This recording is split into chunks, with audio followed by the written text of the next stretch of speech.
नमस्कार दोस्तों, आज के इस वीडियो में हम द्रव्य के तापीय गुण का चौथा तथा आखिरी भाग समझेंगे। दोस्तों, आज के इस वीडियो में हम समझेंगे कि ऊष्मा स्थानांतरण कैसे होता है, जिसके बाद हम देखेंगे कि न्यूटन का शीतलन नियम क्या कहता है। तो चलिए दोस्तों शुरू करते हैं। सबसे पहले हम देखते हैं कि ऊष्मा स्थानांतरण क्या होता है। दोस्तों, जैसा कि हमने अपनी पिछली वीडियोस में पढ़ा कि ताप में अंतर के कारण एक निकाय से दूसरे निकाय में अथवा किसी निकाय के एक भाग से उसके दूसरे भाग में ऊर्जा के स्थानांतरण को ऊष्मा कहते हैं। दोस्तों, ऊष्मा स्थानांतरण की 3 विधियां होती हैं, जिसमें पहला है चालन, दूसरा है संवहन और तीसरा है विकिरण।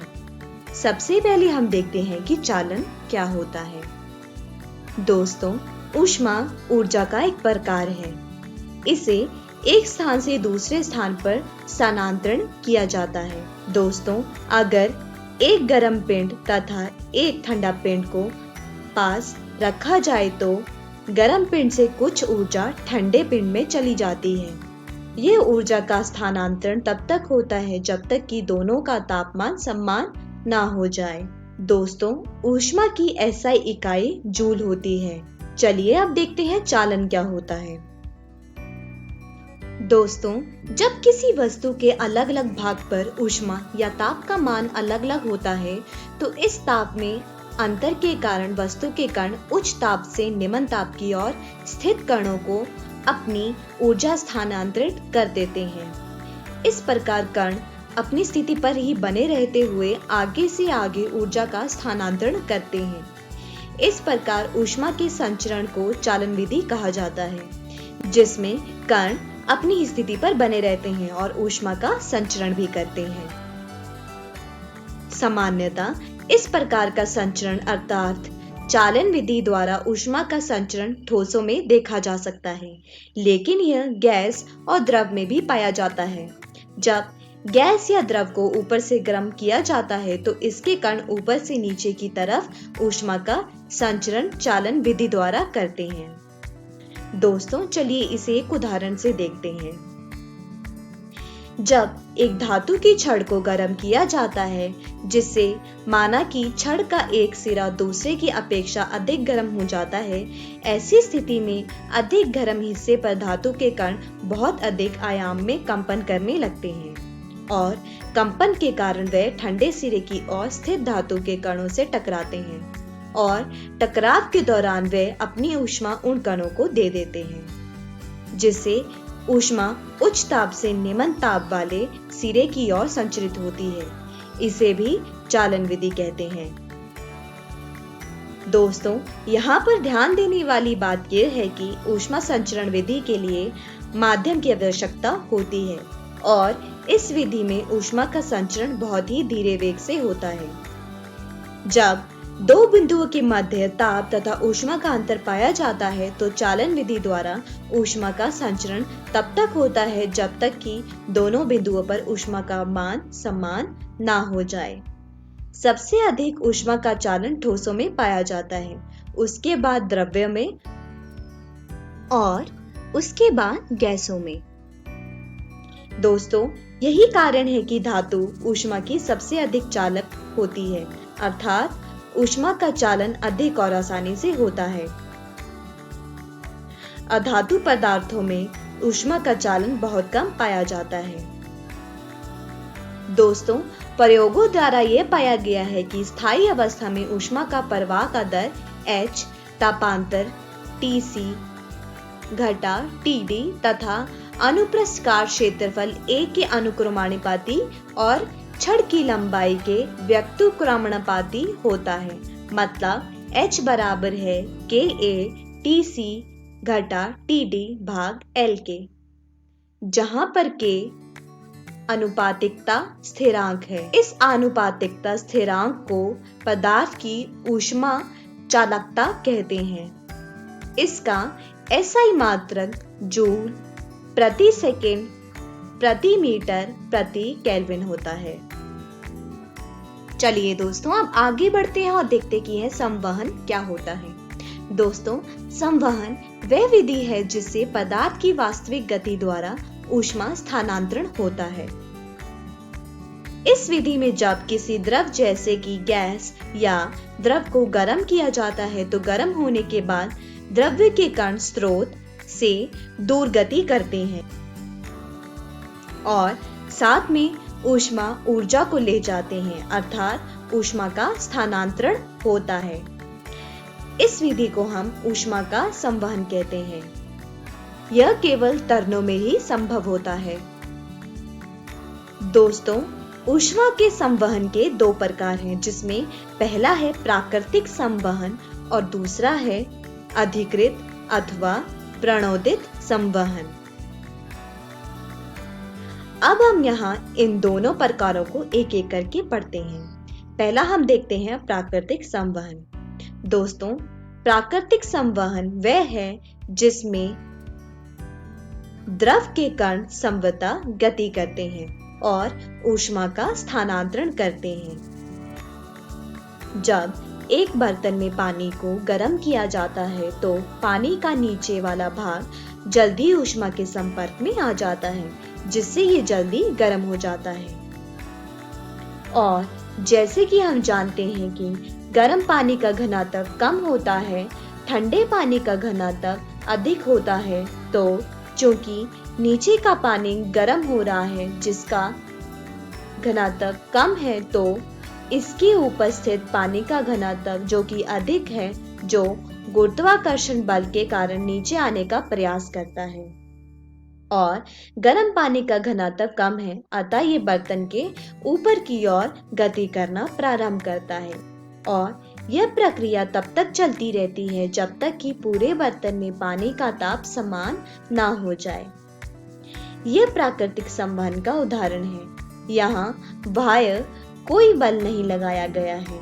द्रव के कण समता गति करते हैं और अपने साथ ऊष्मा का स्थानांतरण करते हैं। दोस्तों, प्राकृतिक संवहन बहुत सी सुपरिचित परिघटनाओं के लिए उत्तरदायी है। दिन के समय बड़े जलाशयों की तुलना में थल शीघ्र तप्त हो जाता है। ऐसा दो कारणों से होता है। पहला, जल की विशिष्ट ऊष्मा धारिता उच्च है तथा दूसरा, मिश्रित धाराएं अवशोषित ऊष्मा को विशाल आयतन के जल से सब भागों में विस्तृत कर देती है। तप्त थल के संपर्क वाली वायु चालन द्वारा गर्म होती है तथा तप्त होकर वायु फैलती है, जिससे परिवेश की शीतल वायु की तुलना में इसका घनत्व कम हो जाता है।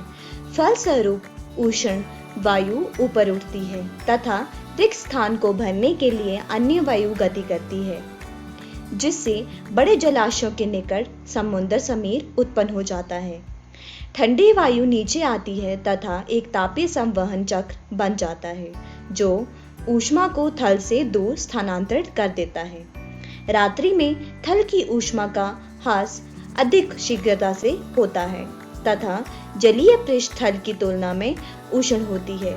परिणाम स्वरूप चक्र उत्क्रमित हो जाता है। दूसरा है प्रणोदित संवहन। इस प्रकार के संवहन में तरल को किसी गर्म वस्तु से ऊष्मा लेने के लिए मजबूर किया जाता है। इस संवहन में न्यूटन का शीतलन नियम का काम लिया जाता है, जो कि हम बाद में पढ़ेंगे। अगला है विकिरण। दोस्तों, ऊष्मा संचरण की वह विधि जिससे ऊष्मा का स्थानांतरण चुंबकीय तरंगों के रूप में होता है, इस विधि में किसी माध्यम की आवश्यकता नहीं होती है। यह विधि ऊष्मा संचरण की सबसे तेज विधि है, जिसे विकिरण कहा जाता है। यहाँ विद्युत चुंबकीय तरंगों से अभिप्राय है प्रकाश, माइक्रोवेव, रेडियो तरंगे, गामा तरंगों से। अर्थात इन सब तरंगों के कारण जब ऊष्मा का संचरण होता है तो इसे ऊष्मा का विकिरण विधि से संचरण कहते हैं। इस सब में से अवरक्त तरंगों के कारण ऊष्मा का संचरण हम सबसे ज्यादा देख सकते हैं। जब भी किसी वस्तु को गर्म किया जाता है तो यह अवरक्त तरंगे उत्पन्न होती हैं, जिससे ऊष्मा का संचरण भी होता है। जैसे कि उदाहरण के तौर पर खुले में जलाई गई आग मतलब कैंप फायर के आसपास ऊष्मा आ जाती है। हालांकि इसका कारण यह भी दिया जाता है कि वायु के कण गर्म हो जाते हैं, लेकिन इसका कारण यह भी है कि यह अवरक्त तरंगे उत्पन्न करता है जो ऊष्मा का स्थानांतरण करता है। दोस्तों, विकिरण प्रकाश के वेग से गति करता है तथा ये प्रकाश के हर गुण को दर्शाता है, जैसे कि परावर्तन, अपवर्तन इत्यादि। जब विकिरण किसी वस्तु से टकराती है तो विकिरण का कुछ भाग वस्तु द्वारा अवशोषित कर लिया जाता है और कुछ भाग परावर्तित कर दिया जाता है, अर्थात ऊष्मा का कुछ भाग अवशोषित हो जाता है और कुछ भाग संचरित हो जाता है। चलिए दोस्तों, अब आगे बढ़ते हैं और देखते हैं कि न्यूटन का शीतलन नियम क्या कहता है। दोस्तों, इस नियम के अनुसार किसी भी पिंड या वस्तु के ठंडा होने की दर का मान वस्तु के ताप तथा वस्तु के चारों ओर वातावरण के ताप के अंतर के समानुपाती होता है। दोस्तों, जैसा कि हम जानते हैं कि जब दो वस्तुओं या दो स्थानों के मध्य ताप में अंतर पाया जाता है तो ऊष्मा उच्च स्तर से निम्न स्तर की ओर प्रवाहित होने लगती है। यही कारण है कि जब वस्तु और इसके चारों तरफ के वातावरण में ताप में अंतर पाया जाता है तो ऊर्जा उच्च स्तर से निम्न स्तर की ओर बहती है। न्यूटन का नियम कई जगह काम आता है, जैसे कि जल हीटर में। जब गर्म पानी पाइप में होता है तो इस नियम के अनुसार हम यह पता लगा सकते हैं कि उस पाइप का पानी ठंडा होने में कितना समय लेगा इत्यादि। दोस्तों, ये नियम तभी लागू होता है जब ये दो शर्तें पूरी हों, जो कि है वस्तु में ऊष्मा हानि ऊष्मीय द्वारा होना चाहिए और दूसरा वस्तु तथा वातावरण के ताप के मध्य कम अंतर होना चाहिए, अर्थात यह अधिक तापांतर के लिए लागू नहीं होता है। दोस्तों, मान लीजिए कि किसी वस्तु का ताप T है जिसे खुले में ठंडा होने के लिए छोड़ दिया गया है। यहाँ वातावरण का ताप T0 है, अतः न्यूटन के नियमानुसार वस्तु के ठंडा होने की दर तापांतर के समानुपाती होती है। मतलब dq भाग dt बराबर है T घटा T0 के।